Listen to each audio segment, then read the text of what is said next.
So before we turn to that, we need to know the background a little bit. What is this about? The cupbearer and the baker. Okay. So we talked about Abraham coming out of Chaldean Ur, right? And he came from idol carving business, and he did not know God. But God created all of us, whether we know Him or not know Him. Imagine yourself. It'd be very sad, but you gave birth to a child. The child somebody else took away, and then this child never seen you. She has never known you, so she doesn't know you. Does it change the fact that she is your daughter? No, she's still your daughter. She just doesn't know that you are the mom. Just like that, whether we know that God is our Father or not, God loves us. And the fact that we are created by God's hand doesn't change, right? We carry that spiritual DNA of God. And so God loves all of us, and that's one of the main reasons that we sometimes look at the Bible and I don't understand. Why did you call this particular person to carry such an important role? Because he doesn't look like a special person. He doesn't have a very good background. He was coming from an idol-worshipping family. And like out of all the people that you could have picked from, why did you pick this person? So sometimes it's puzzling how God picks people. But he picked Abraham. And his name was Abram.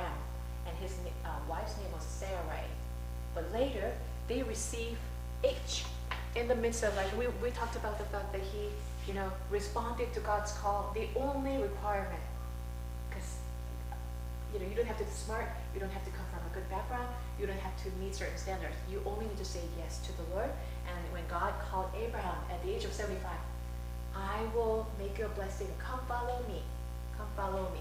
And he recognized that as divine voice, and he said to Sarah, hey, we're giving up on our retirement plan. We're packing up as an entire household. Can you imagine, right? Moving to a different region, different country, that's a very difficult thing. And he did that with all his servants. He had his own army. He was very rich and powerful. And he gathered everyone saying, all right, so we're taking on a journey. Where are we going? The Lord will lead. I do not know. And because of that, God saw that as righteousness. Righteousness in our imagination is doing something right, but in God's eyes, righteousness is saying yes and trusting the Lord and taking an action. That's considered righteousness. So in essence, it's called faith. By faith, we're considered righteous because no one is righteous before God. No one is perfect. God's standard of holiness is perfection, but no one can meet that standard. But when we trust in God, God takes that as righteousness. You know what I mean? So that's what happened to Abraham. And so his name was Abraham at first. And then his wife's name was Sarai. But later, they went through ups and downs. He tried to survive, oh, there's a famine. We can relate to it because, we're living in an era where things are becoming so expensive. I heard that in California, they're gonna raise the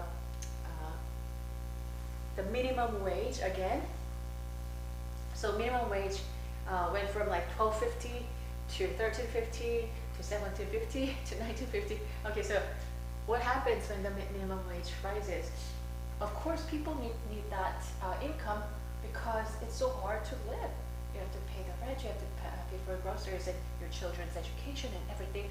However, when the minimum wage goes up, what happens? It affects the economy. Now the grocery stores, they have to pay more for their, people who are serving in the store. That means the price go up, right? And so it's a vicious cycle. When something, is increased, then what we have to pay for is going to increase too. So there's a lot of concerns these days, right? And so it's the same idea. Back in those days, although the economy was not as unstable, there was a lot of uncertainty in daily life. And so Abraham could hold on to his certainty, which is what he already has. He had hundreds of livestock. He had hundreds of servants, and he was 75. His wife was 65. It's not an age where you take a risk and go on a journey, but he did because while he was carving out the wooden idols, I'm imagining, who is God? This is not God, I know that, but people buy this at an expensive cost and bow down, and all of a sudden, like what I made with my hands become a God, and people bow down and ask for a blessing. This is ridiculous, but I feel that there's a real God who is living, not dead like wood. And so when he heard the voice of God calling him, Abraham, I know your name because I created you. By the way, I want you to come follow me. I want to make you a blessing for the nations. And he said, really? Oh, you know what? There's something about the voice. And he said, yes, and Sarah, you're going with me. But they went through a lot of ups and downs, and there was a famine that happened. We have faced famine before in this country. In other countries, have you ever faced famine, like crops not coming out, and there's a problem with the harvest, the weather condition, and whatever reason is, and price goes up crazily. We've had that experience with eggs. We've had that experience with flour when Ukraine was in war. Morning. And just like that, but this famine was really bad because there was nothing. And so then what happened? Hi, morning. Did you? Okay, good to see you again. So then what happens? In today's world, people are also affected by the daily news, and the words were spreading. And so Abraham became so concerned, and he was like, oh, we've got to do something. Let's go down to Egypt. When God said, no, that's not where you're going. Go this way. Oh, you know what? There's no harvest and there's nothing to eat, and we're going to perish in the middle of the road. Look at all our family. They had no children, but still, look at my servants and my wife, and what's going to happen? So he did not listen to the Lord, but he went down to Egypt. What happens? Sarah, at the age of 65, she was something. The Pharaoh in Egypt wanted her to be his wife. And so Abraham thought to himself, he's a very clever guy, I guess. He's really smart. Oh, you know what? He thought to himself, if I say that she's my sister, then Pharaoh is going to, at that time, wives were considered as property. You could sell them, you could let other people take them away. It's terrible, right? But, if I say that she's my sister, he's going to reward me.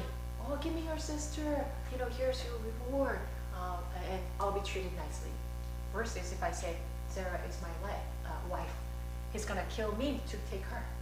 So he thought to himself, okay, let me say she's my wife, she's my sister, so I can live. So he said that. The Pharaoh said, oh, really? She is your sister? She's so beautiful. Okay, let her come in, and I'm gonna take her as my wife. He allows that. What a coward man. Would you like that kind of husband? He was a terrible husband. He wanted to live. So he sold his wife. And then what happens is God struck down, God closed the womb of Pharaoh's household. Something was seriously wrong with their health condition. And in Egypt, although they did not know one true God, they were spiritual, meaning they knew immediately, oh, this is from divine. What's happening?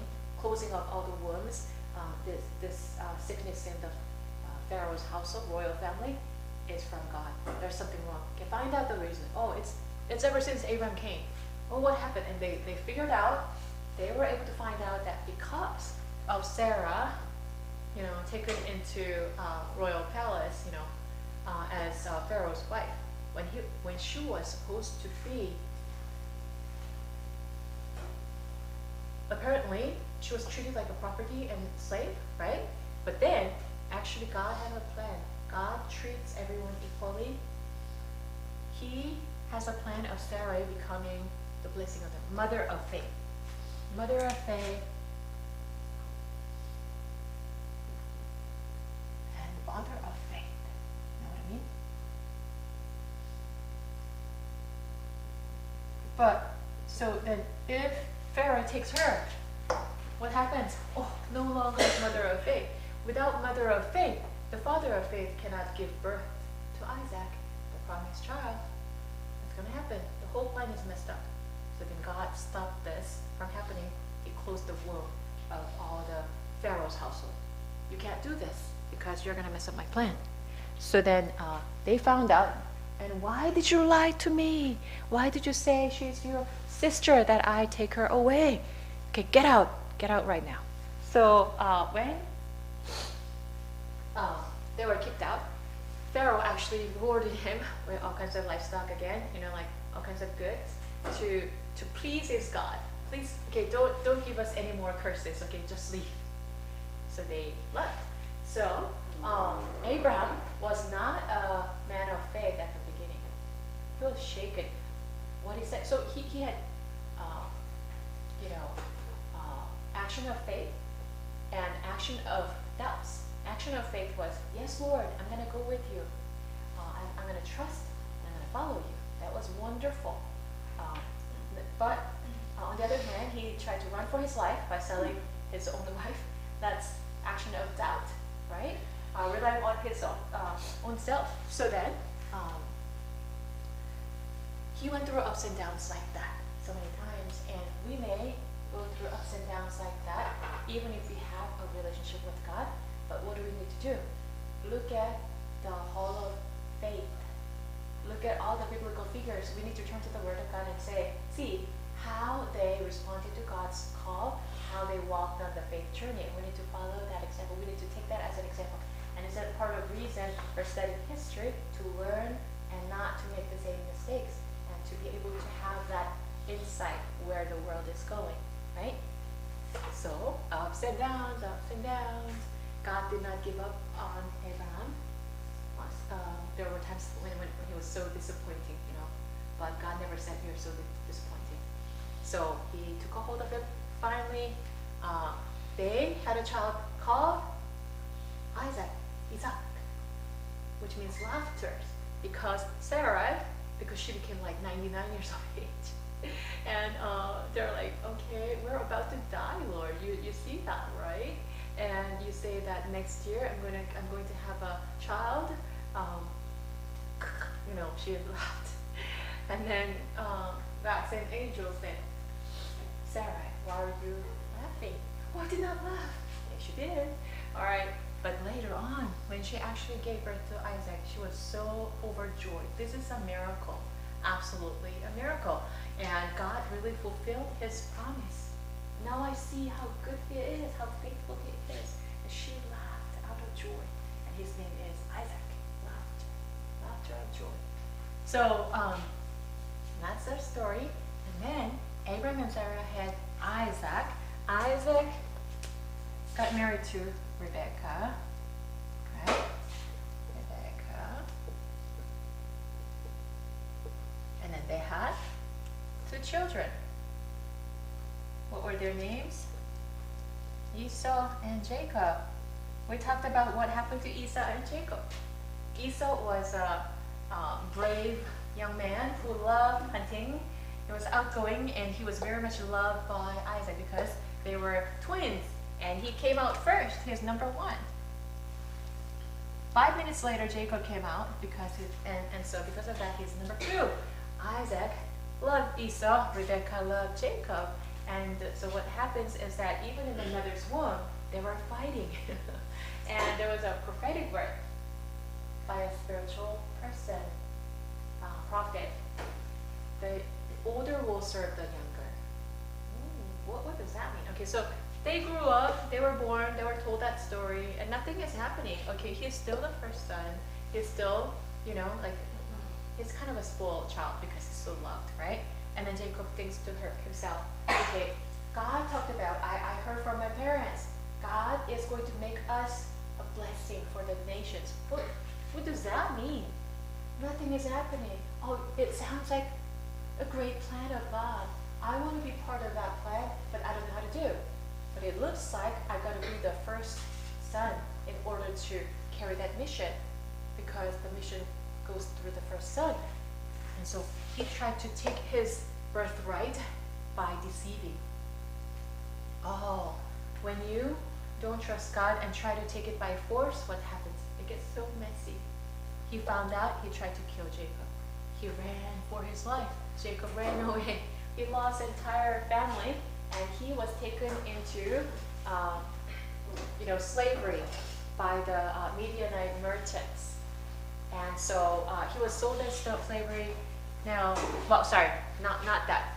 Jacob ran for his life to Uncle Laban, but he was deceived by Laban even worse. Long story short, he learned that God has his own ways. So he comes back later on, having learned the lessons that God is sovereign, that we should trust him, that he cannot rely on his deceiving, like he was a very, very cunning person. By our own intelligence and might, we cannot succeed in our own ways. He learned big, big lessons. And so he came back with 2 beautiful wives, which I don't recommend. But he got married to Leah and Rachel. And out of these 2 wives came 12 sons. And they're called 12 sons of Israel. Jacob's other name is Israel. Why? Because he wrestled with God and won, overcame. God met him in a human form in the middle of the river. And he said, okay, let's have a wrestle. And Jacob, having learned the lessons that he needs God's blessings, he wrestled with him throughout the night. He had no sleep. And then he said, please bless me. Unless you bless me, God, I'm not going to let you go, because without your blessings, I cannot live. And so they wrestled overnight, and God struck his hip bone. Well, God could have killed him, but God touched his hip bone, and he was limping throughout the day, throughout the rest of her life. Why? He needed to remember that God is sovereign, that he needs to rely on God, right? Without God, he's only limping. But with God, he could be the father of faith, that generation, right? So faith, the sons of faith, Abraham, Isaac, Jacob. Yeah. So God calls himself, well, whatever, he appears to his people. He says, I'm the God of Abraham, Isaac, and Jacob. These people were very, very imperfect. They were far from being perfect, but God is not ashamed to call himself as I am God of Abraham, Isaac, and Jacob, because in the end, they chose God. Yeah, I've seen human parents. Human parents and God as Father are very different in that they're similar in that they love their children, but they're different in that I've seen my friends who have become parents. I've seen a family where there's a good son and bad son in a way. Okay, and the good son is, he studies well, he listens well, and he behaves. The bad son rebels, and his grades are suffering, and he's a troublemaker at home and at school, right? So then, when the parents, it was really kind of interesting to watch for me to see the couple, the husband. So the first son, who is the better son, looks kind of like the father and acts like the father. The second son, who is a troublemaker, looks like his mom, and the mom's behavior seems got it too. But then they both said, "Oh, the first son is just like me," because they feel a little bit ashamed about the second son, right? But God does not say, "Oh, I'm so ashamed to call these people my children because they did not really believe in me." But he's not ashamed. He sees us through the eyes of the future. Like when we know God, have become like Him in our holiness and in our character, He sees that and He calls us that. So Abraham, in the end, became a father of faith, right? Sarah, mother of faith. Isaac, in the end, became father of faith. Jacob, in the end, he was the worst guy. He sinned against God so many times, but he became a father of faith. So then I see you from that perspective when you have become holy like me, loving like me, righteous like me. So I call myself God of Abraham, Isaac, and Jacob. And so this is like not about Semitism. It's not about like, oh, people of God is so special, we should not mess with them. It's not like that. It's by faith. So you and I may not know God right now, or might not be in a close relationship, but when God calls us and we say yes, just like these people, then God will use us as a channel of blessing for the nations. Yeah, you and I are not just called to live day by day. Well, daily living is important. We cannot ignore the reality. We have to live a day. But God has God bless you. God has a greater plan than that. We don't just live for survival, but there's a much higher calling for all of us. Yeah. To be His messenger, to be His representative, ambassadors, to be a channel of blessing for other nations, other people around us. That's what God has called us to be. And sometimes we feel like, you know what, my daily life is so busy. My daily life, I struggle. I don't have any room for other things. But you know what? When we do God's will first and put that as the first priority, everything else lines up. That's how our life is supposed to go. You know what I mean? Like, instead of us trying to take care of our matters and our family and, oh, I gotta do this, I'm gonna do that. Sometimes I make that mistake too. But instead of that, what does God want me to do? What is He calling me to do? Thinking about that first and doing that first is going to allow us to have an organized life, orderly life. And in the end, we're not going to regret how we have lived our lives. And the first day of this class, I asked you that question, what is the purpose of your life? And some of you had answers, other people didn't have answers. Some people honestly, which I appreciate, honestly shared with me, life is only just once. And we go back to the dust, which is true. And this life is what we're given. There are no consequences of our decisions. And however we live, it's according to our own will. There's no other things. So I'm going to do whatever I want to do. And I want to fulfill the American dreams, which I'm not against American dreams, but you know, many of you actually shared American dreams. Yeah. So American dreams is all good, but then God has a bigger dream than that for you, right? Bigger dream than that. And so then my challenge for you, because when you have fulfilled the American dreams, you will still have regrets in your life. I guarantee you. Because I've seen people dying. I've seen people becoming old, right? 60, 70, 80 years of age. And they look back and they're like, what have I done? Right? I fulfilled the American dreams, but this is so empty. I cannot take anything with me when I die. What am I going to do? See, I'm not against working hard, good work ethics. I'm not against American dreams. I'm not against success.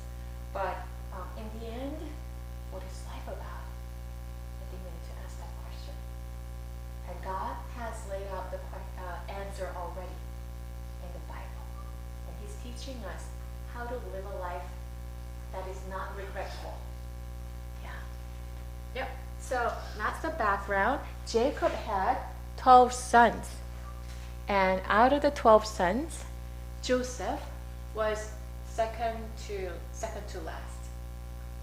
And he was hated by his half-brothers. Okay, so Leah had 6 children, Rachel had 4 children. And Rachel actually had 2 children. Rest of them came from Leah. And Leah's sons, really did not like Rachel's sons, who are Joseph and Benjamin, because Leah's sons, because Jacob loved Rachel more. And the sons think, oh, our mother is not treated well. Yeah, so they don't feel good about the dad and the other wife's children. I don't recommend getting married to two wives or husbands. So there was always a quarrel. And Rachel's sons, because they were younger, Leah's sons actually mistreated them, like whenever the parents were not watching. Okay, and so then Joseph and Benjamin were sons of Rachel.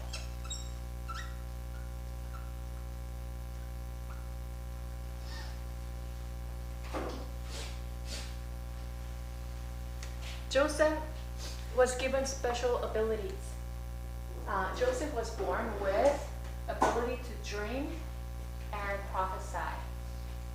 So those dreams were not, well, we dream too, right? Sometimes when we're growing up, we may dream of us falling down from a cliff. That's when you're glowing or something like that, right? Other times when there are times when we dream, like psychological dreams too, right? Yeah, I actually just had dreams 2 days ago, which is terrible. I dreamt of me losing hair because my mom started talking about, oh, you're losing so much hair. What's happening? Like, are you stressed out? You know, and she said that many times, and a few times that I'm affected by that. So I had a dream, like my hair was just falling. I was like, whoa, this can't happen. And I went down the street and I said, is my hair falling? And people are like, no. So I couldn't dream, okay. But Joseph's dream was not like that. Joseph's dreams were directly from God. So second to youngest, okay, so 12 sons, right? Son number 1, 2, 3, 4, 5, right? 7, 8, 9, 10, 11, 12. He's the 11th son, okay? So 11th son, Joseph. Jacob, this family had problems. They played favoritism, right? Do you favorite certain children? Yeah, as human beings, we can't help it, right? But serious issues. So favoritism going on here, you know, Rebecca favored Jacob, Isaac favored Esau, Jacob favored Rachel, Jacob favored Joseph. Like there was a lot of favoritism going on. So part of the reason Jacob loved Joseph is because Jacob is a man, he's a cunning man, he's not very holy, he makes a lot of mistakes. But one thing that God liked about Jacob is he took God's dream seriously, God's vision and plans seriously. Oh, I could use it. Okay, so that's why God chose Jacob. Jacob loved Joseph for that same reason. It seems like Joseph is, although he's like number 2 from the bottom, he seems to connect with God in a special way. It seems like what God promised to our family, I'm going to make you a great nation. I'm going to make you a channel of blessing for many nations. My presence is going to come through you. Oh, that sounds so grandiose. We're just an ordinary, normal family, average family. How is this going to happen? But you know, I want that. And it seemed like Joseph had dreams directly downloaded from God and looked like he was going to be the torch bearer. So he loved Joseph. So Joseph, come over here. Hey, rest of the kids, go out. Take care of the sheep. But Joseph, come. I'll teach you Hebrew. I'll teach you about stars. I'll teach you about agriculture. I'll teach you about leadership. I'll teach you something special that I don't teach other kids. So Jacob put a special robe over Joseph. So in the past, colors were very rare, and so they could not wear colorful clothes. They could only wear like white or like plain. But Jacob made like colorful clothes and put it on Joseph. And other brothers, do you think they liked it? Whenever they saw Joseph, oh, here comes a dreamer. Oh, father's pet. Okay, so they hated him. Joseph was hated. Another aspect about Joseph, what happens if you favor a child? If you spoil a little prince, what happens? They get spoiled. They act like spoiled little child.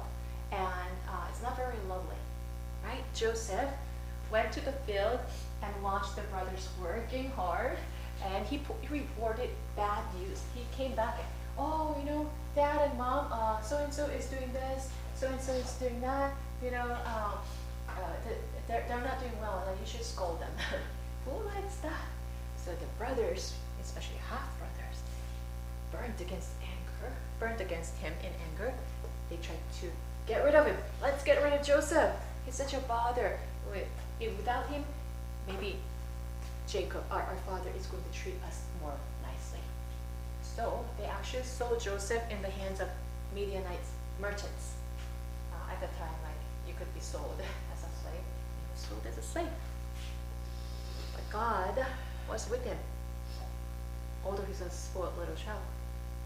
God protected him from being killed. God protected him from going somewhere else. He coordinated everything so that he would end up in the Pharaoh's highest official's home, Potiphar. Potiphar was number 2 guy. He was like Pharaoh. He had a lot of power and authority. Now, Joseph, at the age of 17, is a young dude. And he doesn't know the Egyptian language, Egyptian culture. Can you imagine? Like, we can all imagine, right? We came to a different country and we have to learn the language, we have to learn the culture, right? But it was harder for Joseph because we had schools, we had teachers, we had people who were helping us. Joseph was just one person, nobody helped. And all of the spoiled little prince, he became a slave and he had to scrub the floor, right? He had to do the dishes, and he was like, maybe he was abused, I don't know, he was kicked. He had to go through a lot, and he probably thought to himself, God, if you're alive, if you're a living God, how can these things happen to me? Right? And he started talking with God. He became closer. Well, he used to have dreams too. One of his dreams was this. Okay, so then I had a dream, brothers, Mom and Dad. He used to be a spoiled little child, right? Hear my dream. My dream is that the sun, moon, and 11 stars bowed down to me. And the brothers are like, okay. So you mean Mom and Dad, and it's very obvious. The symbolism is very obvious. So the Mom and Dad and we, your older brothers, are going to bow down to you?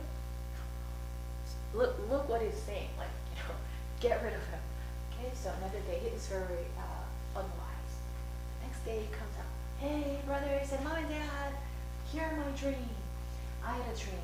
This dream is that the 11 sheaves bowed down to, they all fell on the ground, 12 sheaves.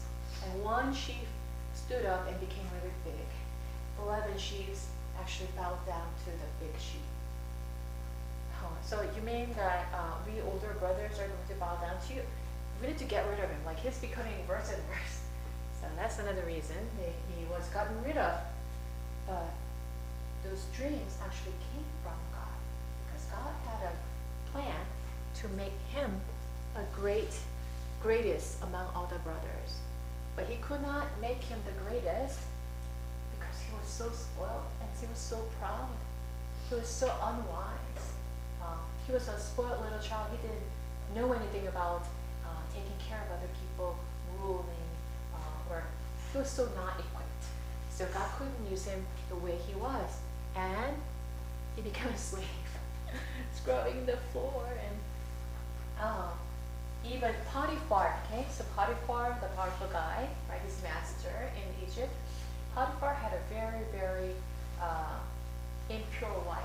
His wife was, well, they sat in a powerful position. They could tell people to come, go, live for them, die for them. So his wife actually saw Joseph, come over here. Let's go to bed.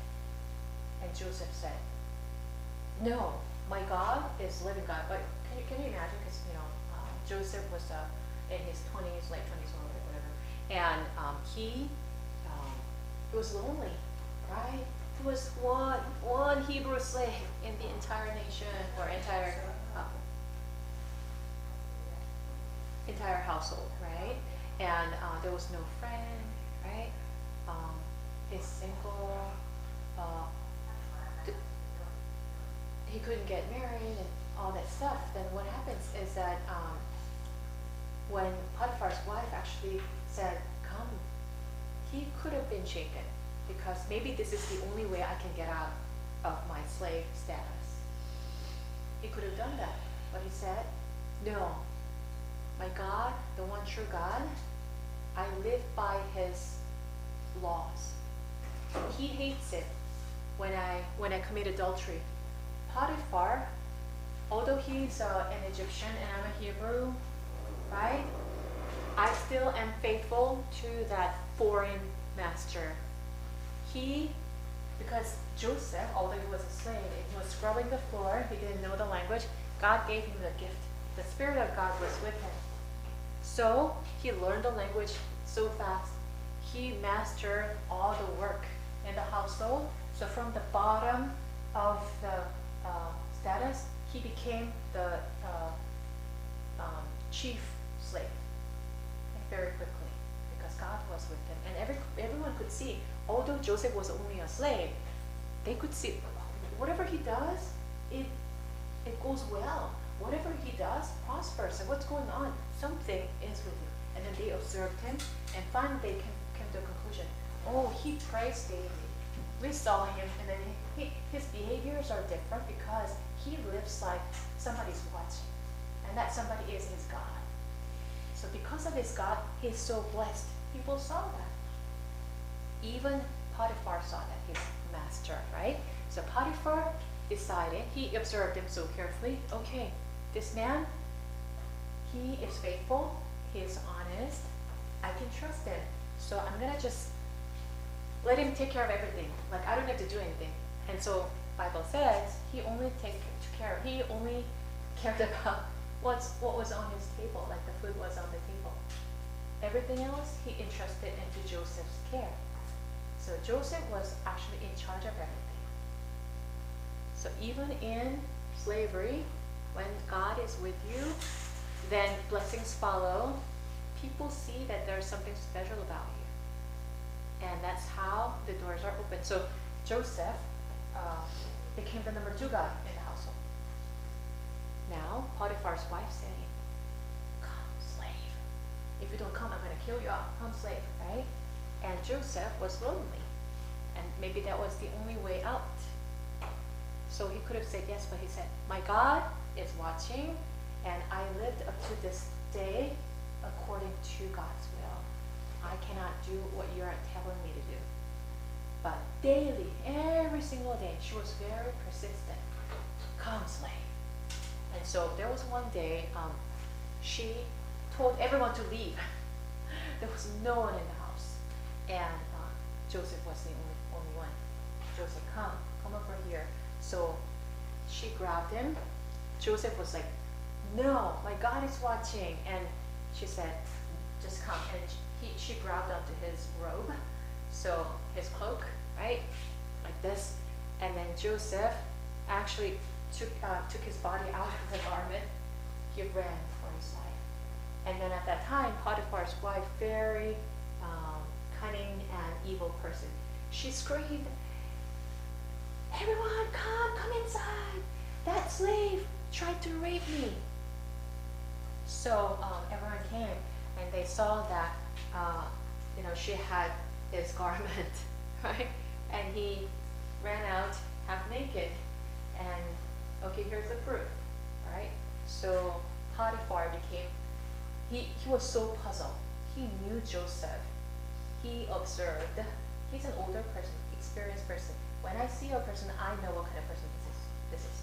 Joseph is so not likely to do something against me, against my wife. What happened? And he knows his wife too. Potiphar's wife probably had a track record because to get to that point, she probably has done something like that before. So Potiphar, instead of killing Joseph, he put him into prison. Yeah, and then And so Joseph didn't do anything. He tried to live according to God's word, and he was thrown into prison. Now, it's worse. It's worse than slavery. And he's surrounded by all the people who have done something really bad or something against Pharaoh. Can you imagine? But still, he did not give up. He probably had doubts and complaints about God. I tried to live according to your word, and this is what's happening. Are you listening? Are you alive? Are you watching? I feel like you're not. He probably had arguments with God, right? Fast forward, in prison, he was given responsibilities. Okay, a prisoner is given responsibilities. Okay, you serve the inmates, daily food, take their, prison clothes, just outfit and put them into laundry or whatever, right? He's given responsibilities. And he did that faithfully. And people saw that even in prison, whatever he did was going well. So then the prison master, all right, here's the key. Here's everything. You're in charge. I'm gonna just go take a nap. Okay. So Joseph was given that authority and responsibility in prison. What good is it in prison if you're given so much authority, right? You're a prisoner, anyways. But he was in communication with God. He saw things differently now. You know what? Now that I reflect on my life, I could have been, when my brothers threw me into a pit, and they left. I cried out, "Oh, brothers, please get me out of here," because the pit is really, really deep. You cannot get out by yourself without another person handing you a rope. You cannot get out. Brothers, save me! Don't leave me here. I'm gonna be. So the eventual fate is an animal comes in and he eats you up, right? That's what the brothers wanted. But God did not make him be eaten by the animals, but instead he let the slave merchants pass by, and they saw the pit. What's going on here? Hey, young man, what are you doing? And they, instead of killing him, took him out, and then they sold him to Potiphar's house. I think about my life. My life was at risk, but God coordinated something so that I didn't get eaten by the animals. I was sold to the Potiphar's house. I learned so much: the language, culture, the politics. I learned to take care of the household because Potiphar's house was big. It's not just a rich person's house. It's number 2 in Egypt, right? Can you imagine?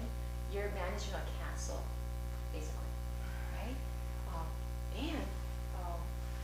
I'm in prison right now. I don't understand why, but whatever I do, it prospers. I feel that God's special presence is with me. His special blessing is with me. And God gave me dreams. I still think about the dreams. Sun, moon, and stars bound down to me. The 11 sheaves bound down to me. I think that was from God, and there must be God's plan. So he decided to trust him even in prison. So in prison, there were 2 guys they were thrown into the prison, okay? The cupbearer and the baker. Pharaoh had important people around him, including cupbearer and baker. Why?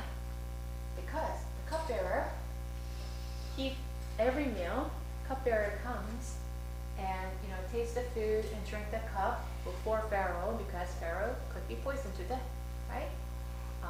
So you got to have that trusted person to take that position, right?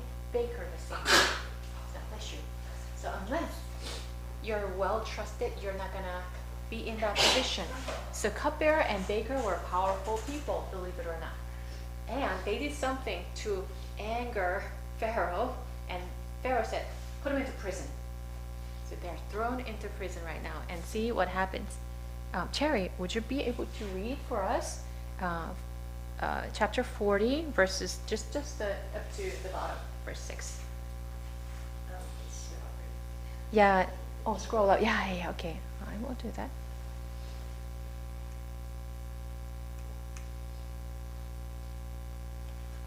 And Joseph came. So sometime later, can you start from the top? Sometime later, the cupbearer and the baker of the king of Egypt offended their master, the king of Egypt. Pharaoh was angry with his two officials, the chief cupbearer and the chief baker, and put them in custody in the house of the captain of the guard, in the same prison where Joseph was confined. The captain of the guard assigned them to Joseph, and he attended them. After they had been in custody for some time, each of the two men, the cupbearer and the baker of the king of Egypt, who were being held in prison, had a dream the same night, and each dream had a meaning of its own. When Joseph came to them the next morning, he saw that they were dejected. So he asked Pharaoh's officials, who were in custody with him in his master's house, "Why do you look so sad today?" "We both had dreams," they answered, "but there is no one to interpret them." Then Joseph said to them, do not interpretations belong to God? Tell me your dreams. Yeah. So the chief cupbearer told Joseph his dream. He said to him, "In my dream, I saw a vine in front of me, and on the vine were 3 branches. As soon as it budded, it blossomed, and its cluster ripened into grapes." So, vine started to have grapes. "Pharaoh's cup was in my hand." This is the cupbearer, remember? "I took the grapes, squeezed them into Pharaoh's cup, and put the cup in his hand." Joseph, so he had a gift of dreams and interpretation of dreams. He said, "This is what it means," Joseph said to him. "The 3 branches are 3 days. Within 3 days, Pharaoh will lift up your head and restore you to your position. And you will put Pharaoh's cup in his hand, just as you used to do when you were his cupbearer. But when all goes well with you, please remember me and show me your kindness. Mention me to Pharaoh and get me out of this prison. I was forcibly carried off from the land of the Hebrews, and even here I have done nothing to deserve being put in a dungeon." When the chief baker saw, okay, so please remember me, tell him that I'm innocent, get me out of prison, okay? And he said, yes. And the chief baker, Cherry, could you please, Sheila, could you please read verse 16 and on? When the chief baker saw that Joseph had given favorable interpretation, he said to Joseph, "I too had a dream. On my head were 3 baskets of bread. In the top basket were all kinds of baked goods for Pharaoh, but the birds were eating them out of the basket on my head." "This is what it means," Joseph said. "The 3 baskets are 3 days. Within 3 days, Pharaoh will lift off your head and impale your body on a pole, and the birds will eat away your flesh." Now the 3rd day was Pharaoh's birthday, and he gave a feast for all his officials. He lifted up the heads of the chief cupbearer and the chief baker in the presence of his officials. He restored the chief cupbearer to his position, so that he once again put the cup into Pharaoh's hand. But he impaled the chief baker, just as Joseph had said to them in his interpretation. The chief cupbearer, however, did not remember Joseph. He forgot him. Oh, yeah. So both cupbearer and the baker were taken out of prison. One was impaled, he was hung, he was killed. The other one was restored to his position, started serving Pharaoh again. But the cupbearer forgot Joseph. His last resort was gone. He was forgotten. So can you imagine how he might have felt? And maybe there are times we feel like this, I'm forgotten. but you're not forgotten. As long as you hold on to God, you're not forgotten. So then, what happens later? Okay, let's go to the next chapter.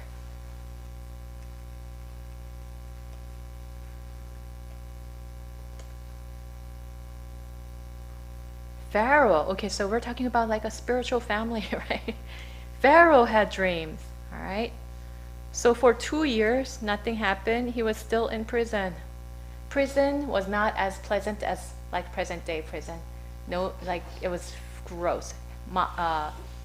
Mice everywhere, bugs everywhere, hot and cold, and terrible food, yeah?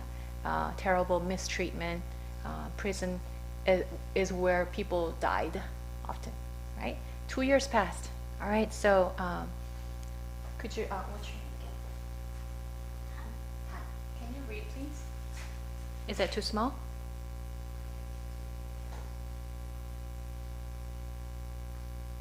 Can you read it? Mm-hmm. Pharaoh had a dream. He was standing by the Nile. When out of the river, there came up 7 cows, split and fat. And they grazed among the reed. After them, 7 other cows. Oh, you can read. Okay. Is it better? Okay. ugly 7 other cows, ugly and gaunt.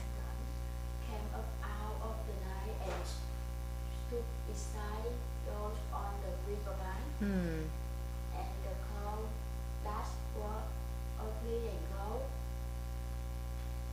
Ate up. and of the 7 split flat gold, then Pharaoh woke up. Yeah. Wow. So Pharaoh had a dream. And he was so bothering. He couldn't go back to sleep. Pharaoh fell asleep again and had a second dream. 7 heads of grain. So it was the first 7 cows, ugly cows eating up the fat cows. That was the first dream. The second dream, 7 heads of grain, healthy and good, were growing on a single stalk. Okay, healthy grains. After them, 7 other heads of grain sprouted, thin and scorched by the east wind. So thin heads of grain swallowed up the 7 healthy full heads. So ugly cow eating up the fat cows, really thin heads of grain swallowing up the healthy full heads. When Pharaoh woke up, it had been a dream. In the morning, his mind was troubled. So he sent for all the magicians and wise men of Egypt. Egypt had spiritual people. Pharaoh told them his dreams, but no one could interpret them for him.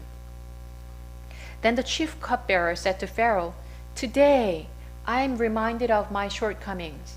Pharaoh was once angry with his servants, and he imprisoned me and the chief baker in the house of the captain of the guard.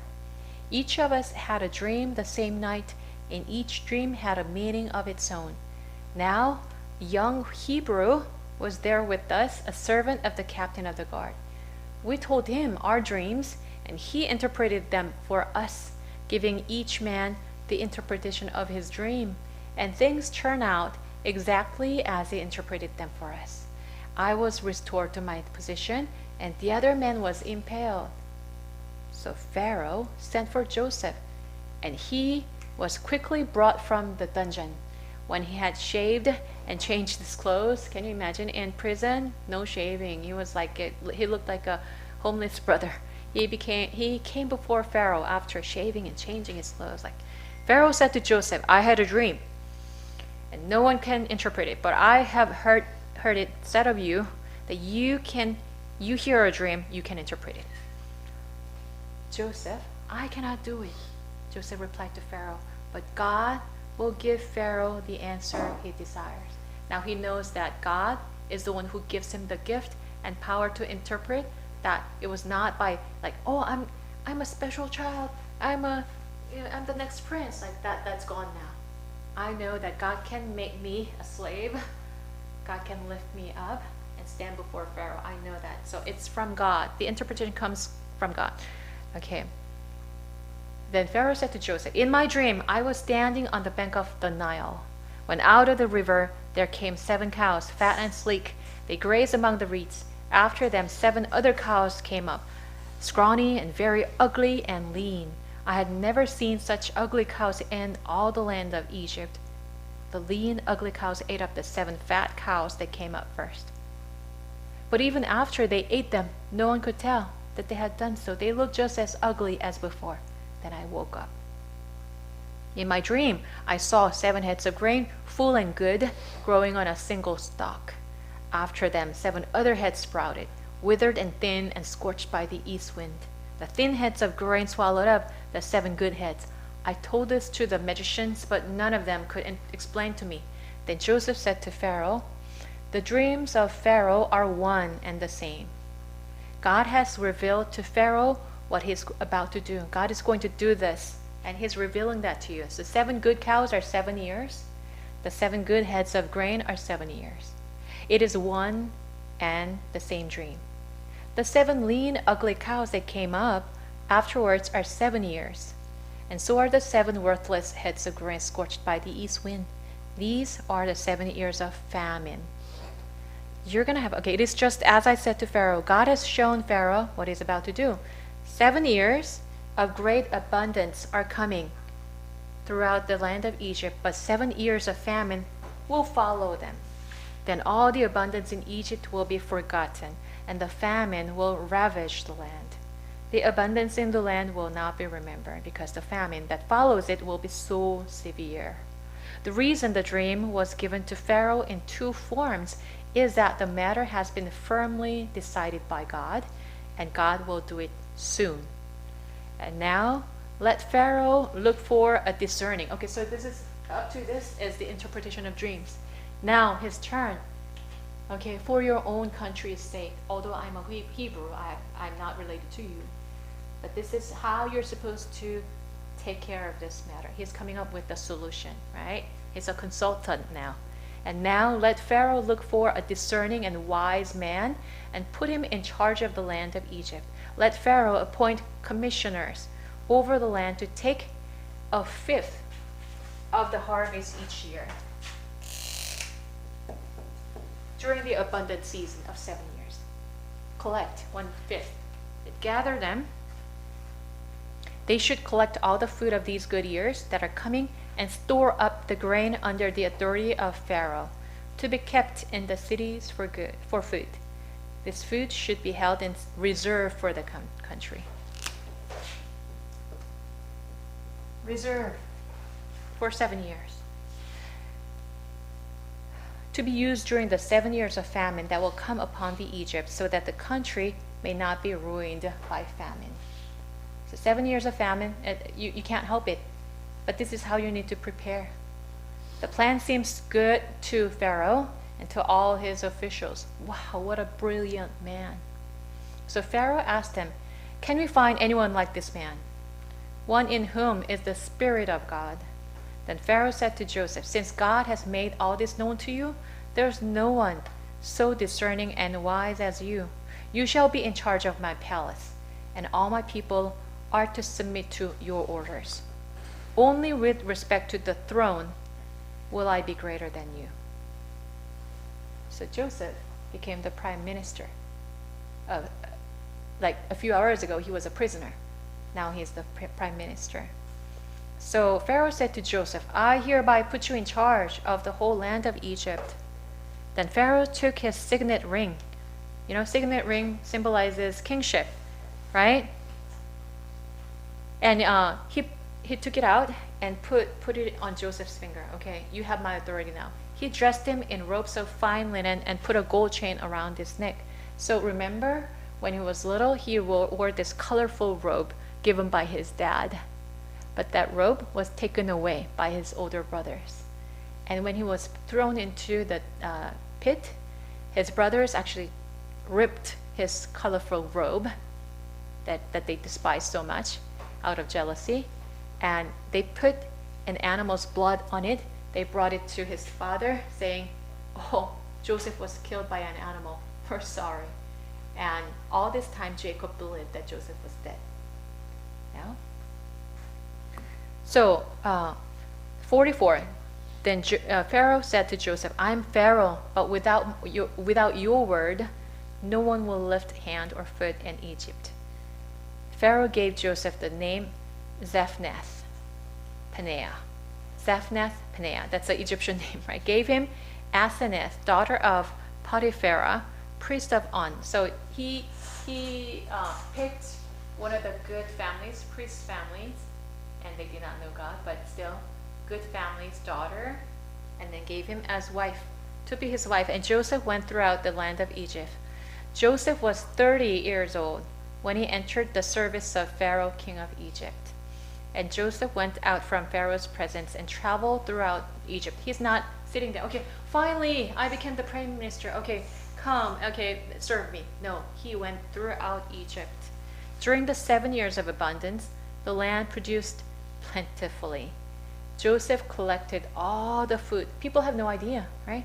Collected all the food produced in those 7 years of abundance and stored it in the cities. And you can actually see by archaeological remains those giant, mountain-sized storages in Egypt. They still exist, and they put them all in there, right? And in each city, he put the food grown in the fields surrounding. Each city, he had a reserve, right? Joseph stored up huge quantities of grain, like the sand of the sea. It was so much that he stopped keeping records because it was beyond measure. So like at first he was collecting and he was counting. His officials, his servants were counting. Later they gave up because like, it's too much, we can't even record, right? So that's how much abundance they had. Before the years of famine came, 2 sons were born. So now he's married, right? He's married to a wife, and he had 2 sons. Joseph named firstborn Manasseh because God has made me forget all my trouble and all my father's household. He went through so much, and he wiped away my tears. He allowed me to forget my suffering. And then the second son came along. He named Ephraim and said, it's because God has made me fruitful in the land of my suffering. Right? So the 7 years of abundance in Egypt came to an end, and the 7 years of famine began, just as Joseph had said. There was famine in all the other lands too, throughout like the region. In the whole land of Egypt there was food, because what? They stored them, right? When all Egypt began to feel the famine, the people cried to Pharaoh. So like, because they stored up, and now the regular people didn't know, they didn't save up, and so they cried out to Pharaoh for food. Then Pharaoh told all the Egyptians, go to Joseph and do what he tells you. When the famine had spread over the whole country, Joseph opened all the storehouses and sold grain to the Egyptians, for the famine was severe throughout Egypt, and all the world came to Egypt to buy. So other countries' people came to Egypt to buy grain from Joseph because the famine was severe everywhere. Yeah. So we're going to continue next week, but what's happening, what we can learn, why are we talking about this? This is a historical fact. This is not a fairy tale. Okay? This is a fact. And yes, this happened in Egypt. God can, what are the lessons that we're taking out of this? God make the nations rise. God make the nations fall. He allows abundance of 7 years. He allows famine of 7 years. But we cannot predict that. We cannot. We don't have control over that, right? What can we do? We need to turn to God. Give me wisdom like Joseph. Give me this perspective so that we can prepare for the severe famine or any other kinds of circumstances. So, you know what? I don't have anything. I barely make a living. I understand that. Been there, done that. But even then, God can turn situations around. And say what you can, and listen to God while you're reading and meditating on the Word of God. Ask God each time to give you wisdom. Number 1, please meet me, God. Please meet me, because without a relationship with God, it's useless. Our life becomes useless. Even after fulfilling American dreams, it's useless without God. Because we came from God and we go back to God. And we're going to each stand before God and report to Him how we lived our lives. How did you live your life? He's the greatest judge and the king. And we will. Whether we are Christians or not Christians, it doesn't matter. Every human being will stand before God and will have to report to Him. How did you live your life? I live for American dreams. It's good. But did you do what I called you to do? I didn't even realize. I didn't know that you were calling me to do something. I give you so many chances. You did not do those. Okay? So that the life, although you fulfilled American dreams, that's called failure. Versus, you live according to God's will. You suffer so much, and there are biblical examples of not living a comfortable life. Nothing to do with, so far away from American dreams. But I live according to your word. I try to fulfill the calling that you have given me. I always try to pay attention to you. Even against the circumstances, I try to hold on to faith. You faithful and good servant, come into my banquet. I'm going to reward you. I'm going to give you a crown of glory. I'm going to put you close to me. You're going to enjoy the reward for eternity. So which one would you like to choose? We need to know what God has in mind for us. That's the life purpose. Isn't it comforting? I was in college and I was so lost because I didn't know what God's purpose was. I was a good student. I was working hard at home and to take care of whatever my parents wanted me. And at school I studied hard. But what is this about? Why are we working hard? Why are we studying hard? Why are we trying to get the status that we need? Why are we trying to send our children to good school? I'm not against any of that. Okay? I'm not against any of that. But why are we doing that? And I just had that question. Why is there so much suffering? And what can I do about the suffering? I had so many questions. And I found, I can't say I know everything, far from it, but I found some very important answers from the Bible. I found some very important answers from God. And now my life, I don't live according to my own plans. There's a sense of security. Although teaching is what I really enjoy and appreciate, and it gives me meaning, that's part of my identity. However, I'm working elsewhere too. I have to make a living too, right? And I have to serve my mom, who is old. I have to help my family.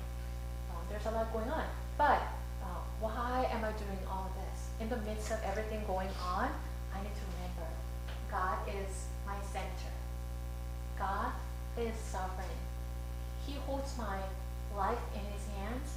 And so I don't move by the situations, but I move by God's will. And it takes practice. And you don't have to become a very spiritual magician or a pastor. You don't have to become like that. Regular people, God has given us. Anybody who seeks God, anybody wants to understand the truth of God, God will give you that wisdom. God will allow you that connection. So my prayer and hope is that because we've learned about trade, we learn about economy, we learn about politics of each continent, each country. The reason is because we want to gain wisdom. It's not just a fact and head knowledge that we're gaining. We want to learn from the history. That's part of the reason for our learning. So next week we're going to continue to learn about Asia, and then we're going to move on to the next continent the following week. But today we came to a conclusion. I want you to know that we learned so much from the historical facts. So let's close in prayer. Heavenly Father, thank you for teaching us about our history, our past. Although sometimes it's not the most fun thing to do, but Lord, as we learn the pattern of how the world, how the nations rose and fell, and how the world is changing, Lord, help us be able to acquire that insight, to have that perspective, to be able to interpret what's going on in today's world and how it's going to affect our lives, and especially what you're doing in the world, so that we can be on the same page. We ask you for that special wisdom and understanding. Help us acquire that and be able to help other people. Lord, I especially bring to you all our families, children, our circumstances, our health, finances, relationships in your hands, Lord. And most important of all, give us a clear call, just like you called Abraham. Not to start as great, but to start small, to take one little step today. Father, thank you for calling us your children, creating us, and having wonderful plans for each one of us. Give us joy and thanksgiving today, and Lord, protect us. In Christ's name we pray.